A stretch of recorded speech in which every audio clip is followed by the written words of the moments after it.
உங்களை தாழ்மையுள்ளவர்களாக மாற்றும் 10 உண்மைகள். முதலாவது, பழைய நாட்கள் மீண்டும் வரப்போவதில்லை. நியாயம் பேசுவதை விட்டுவிட்டு பணிவோடு நடந்து கொள்ளுங்கள்.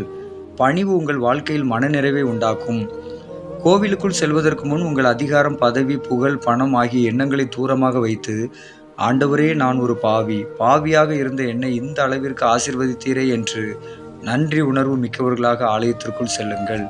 உங்களுக்கு கிடைத்த சின்ன விஷயத்திற்கும் மனதார நன்றி சொல்லும் பழக்கத்தை ஏற்படுத்திக் கொள்ளுங்கள். இந்த நன்றி உணர்வு உங்களை தாழ்மை உள்ளவர்களாக மாற்றிவிடும். முக்கியமாக, நமக்கு வகுப்படுத்த ஆசிரியர்களுக்கு வயதாகிவிட்டது, நடக்க முடியவில்லை, சிலர் இறந்தும் போனார்கள். இதே வழியை நாமும் கடந்து செல்ல வேண்டும்.